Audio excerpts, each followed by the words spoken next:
여러분 안녕하십니까? 벤자민의 공시포착입니다. 만나서 반갑습니다. 오늘 루닛 유무상증자 이벤트 중에서 유증 이벤트 관련해서 주요 포인트 제가 오늘 좀 공유를 드려보려고 합니다. 오늘 주가 상승 괜찮았었는데요. 또 기금하고 사모펀드에서 그리고 또 기관자금 순매수 들어오는 거 이 부분 관련해서도 제가 몇 가지 팁을 좀 알려드릴 겁니다.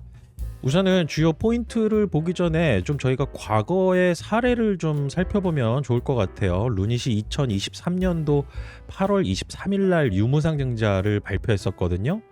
당시에 주가 흐름이 어떻게 만들어졌었는지, 그리고 어떤 특정한 날에 이 주가의 추세가 또 바뀌는 그러한 모습들이 보여졌습니다. 그래서 그 당시의 상황을 좀 보여드릴 거고요. 2023년도 8월 23일 날 공시 나오고 그 이후부터 권리락 2개 보이죠? 이 권리락 일 제가 항상 강조드리는 날입니다. 이 권리락 일이 첫 번째가 유상증자 권리락 일이고요. 두 번째가 무상증자 권리락 일입니다. 유무상증자는 유상증자 참여하는 사람들한테 무상증자로 한 주씩 더 배정을 해주겠다라고 해서 연결시켜가지고 공시를 내는 거거든요. 그래서 유상증자의 청약률을 높이기 위해서 무상증자를 끼워서 유무상증자를 발표한다라고 보시면 되겠습니다. 그리고 당시에 어떤 상황들이 벌어졌었는지 이 부분을 좀 기억을 하고 가야 될 것 같습니다. 우선은 23년도 8월 23일 날 장 끝나고 유무상증자 공시 발표합니다. 다음날 주가 하락해서 시작을 했었는데 루닛이 이런 걸 발표해요. 2030년도까지 매출 10조 그리고 영업이익 5조 계획한다. 그리고 우리의 목표다. 이런 식으로 해서 발표를 합니다. 그러면서 유무상증자의 공시를 통해서 주가 하락에 대한 부분을 방어하기 위한 목표 차원에서의 계획을 발표를 했었던 거죠. 그리고 나서 주가가 급격하게 상승을 하게 됩니다. 지금의 상황하고는 좀 다른 시점이었죠, 이때가. 왜냐하면은 적자 기업이긴 하지만 의료 AI의 선두 기업 그리고 글로벌 기업이다라는 이런 인식과 함께 기대감을 좀 많이 불러일으키는 요소들이 좀 있었습니다. 그런데 주가가 너무 급격하게 단기적으로 상승하다 보니까 권리락일 이전에 주가가 일정 부분 이 반납을 합니다. 그리고 이 권리락일 이후에 추세적인 하락이 이어지다가 무상증자 권리락 이전에 잠깐 오르다가 다시 횡보하는 모습 그리고 하락하는 모습 이런 모습들을 보였는데 이게 왜 그런 것인가? 유상증자와 무상증자에 따른 이 신주인수권 증서를 어떻게 매매하느냐에 따라서 달라지고요. 유상증자 청약에 참여를 어떻게 하느냐에 따라 달라지는 겁니다. 다시 말하면은 주가가 이렇게 쭉 올라오는 상황에서 누가 올렸겠어요? 개인 투자자들도 매수가 붙긴 했지만은요. 기본적으로 이 기관 자금들이 좀 달라붙습니다. 그리고 이 기관 자금들 중에서 사모펀드 자금 같은 경우는 단기 차익 목적으로 들어오는 경우가 되게 많아요. 신주인수권 증서만 딱 챙겨놓고 이 신주인수권 증서를 거래되는 기간에 팔아버리는 거죠. 그리고 유상증자 1차 발행가 산정 기간까지 해가지고 기업이 좋은 소식이나 이런 것들을 또 발표를 하게 되고 그러면서 시장의 기대감은 몰리고 다만 시장의 유동성이 풍부할 때 얘기입니다. 장이 안 좋거나 유동성이 좀 떨어지는 이런 상황이 벌어지게 되면은 이런 상황 자체도 못 만들어요. 그런데 이런 상황이 벌어지고 주가가 단기적으로 올라간 상황에서는 단기 차익 실현 욕구가 기관들 입장에서는 생겨버릴 수밖에 없다라는 거죠. 그리고 권리락일 날 가지고 있던 물량을 전체 다 팔아버립니다. 그리고 나서 신주 인수권 증서만 딱 챙겨놔요. 그리고 나서 또 다른 재료가 없다라고 하면은 주가가 흘러내립니다. 흘러내리다가 이 권리락일 전까지 또 올라가는 이유가 뭐냐면 무상증자 신주 배정받으려고 또 매수하려고 들어오는 그런 자금들이 생깁니다. 대체적으로 개인 자금들이 이때는 또 많아요. 무상증자가 사실은 착시효과인데 그래서 이런 구조 때문에 권리락일 전과 후에 주가의 흐름이 좀 달라진다. 기존의 주주분들이라고 하면은 주가가 올라가긴 올라갔는데 내 매입 단가보다는 낮은 상황이고 유상증자 신주 청약에 참여도 안 하는데 신주인수권 증서 매도도 안 해서 수익도 챙기지 않는다라고 하면은 이거는 굉장히 돈 버리는 행동이 되겠습니다. 자, 그러면 오늘 같은 경우 수급이 또 어떻게 움직였는지 한번 볼까요?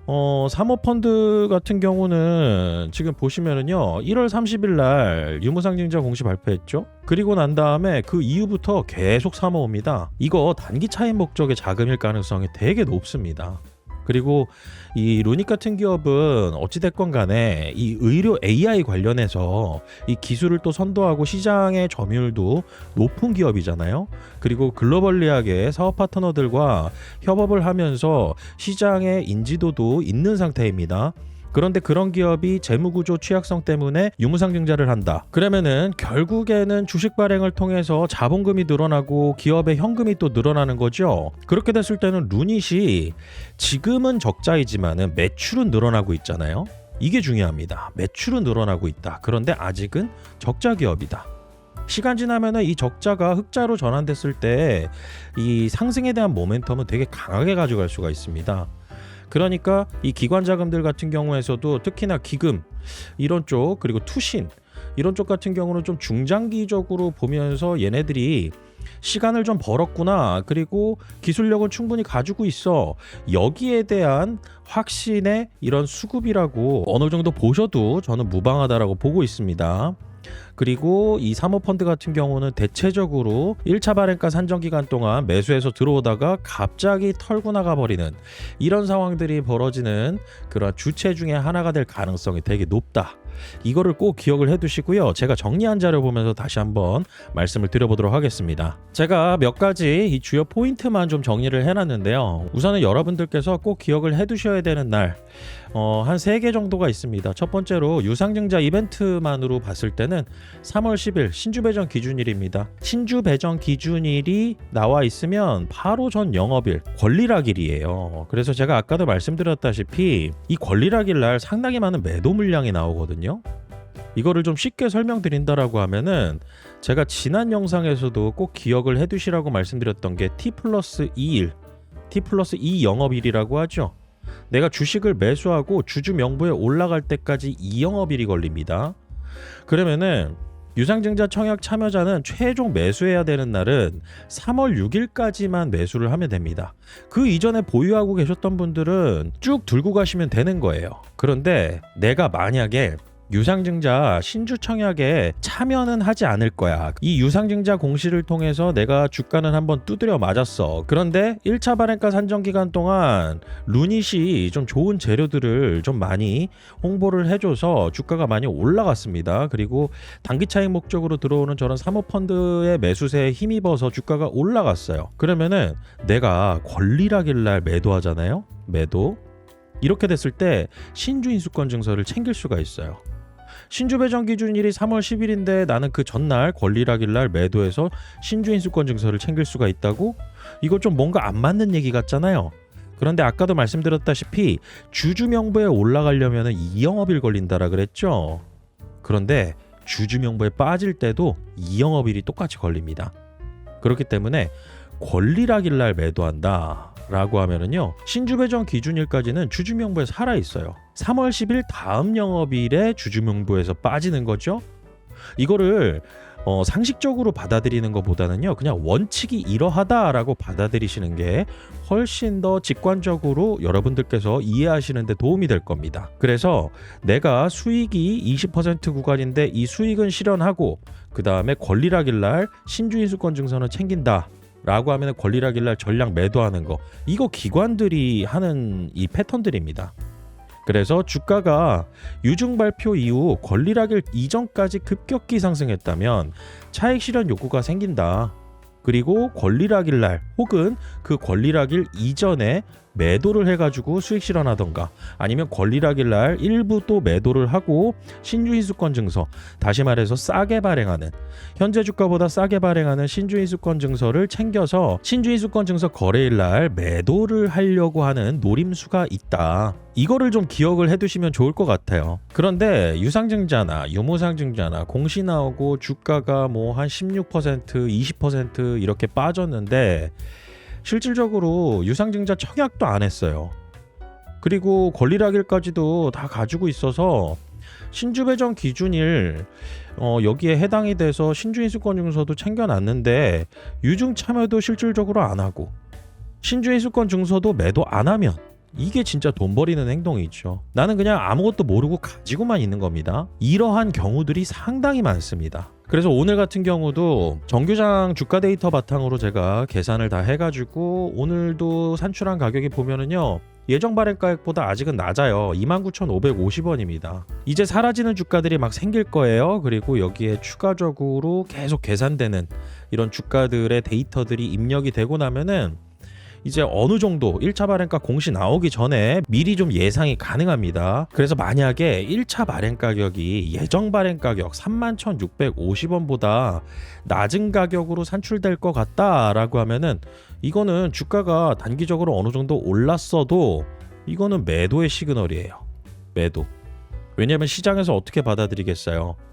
유상증자를 통해서 자금은 조달한다라고 했는데 예정보다 많은 자금은 아닙니다. 그리고 1회차 전환사채 리픽싱 했죠. 그래서 41,000원대입니다. 그런데 예를 들어서 주가가 거기서 큰 차이를 보여주지 못하고 4만원 초반대에서 계속 지지부진하게 움직여요. 그러면은 이것도 풋옵션 가능성이 있겠네 하고 기관들 털어버려요. 그리고 권리락일날 제가 매도를 해가지고 신주인수권 증서를 챙겼다. 그리고 기존에 상승한 부분만큼 수익 실현을 했다라고 하면은 3월 27일하고 4월 2일 이때 거래해서 1차 발행가와 전일 종가하고의 차이, 이 가격을 기준을 두고 내가 또 플러스 알파 수익을 얻을 수가 있습니다. 그러면 여러분들께서 저 벤자민이 알려드리는 투자 정보를 바탕으로 함께 투자하는 방법이 있습니다. 우선은 첫 번째로 무료로 정보 공유해드리는 텔레그램 채널이 있어요. 이 텔레그램 채널에서 실시간 시장 흐름, 당일 주요 이슈, 특징주에 대한 부분, 그리고 루닛에 대한 현황에 대해서 말씀을 드립니다. 그런데 실질적으로 제가 매수와 매도에 대한 의견을 드리는 곳은 따로 있습니다. 여러분들 지금 이 화면 꼭대기에 보시면 네이버에 벤자민의 공식 포착이라고 써 있잖아요. 네이버에 벤자민의 공식 포착이라고 검색하시면 제가 운영하는 프리미엄 투자 전략실 벤자민의 공식 포착 네이버 프리미엄 콘텐츠를 확인하실 수가 있습니다. 종목 추천부터 매도 버튼을 누르는 순간까지 지속적인 모니터링을 해드리고요. 여러분들께서는 월 5만원에 13년 제도권 경력의 벤자민의 인사이트를 투자에 활용하시는 겁니다. 결제도 네이버 페이로 하실 수가 있습니다. 그런데 추가적인 문의가 좀 필요하시다라고 하시면은요, 벤자민 업무폰이 있습니다. 010-8197-2032번으로 문자로 신청이라고 발송해 주시면 제가 직접 순차적으로 안내를 해드립니다. 그리고 저 벤자민 같은 경우는 제도권 금융기관인 증권사, 자문사에 2011년도부터 2024년도까지 제가 금융투자협회 금융투자 전문 인력으로 등록되어 있었습니다. 그런데 지금은 나와서 독립적으로 유튜브 영상과 네이버 프리미엄 콘텐츠를 통해서 구독자분들과 함께 투자 이어나가고 있으니까요. 앞으로 저 벤자민과 함께 정보 공유 잘 하시고요. 좋은 투자 수익 기회 잘 만들어 가시길 바라겠습니다. 오늘 영상 마치겠습니다. 구독과 좋아요는 큰 힘이 됩니다. 벤자민이었습니다.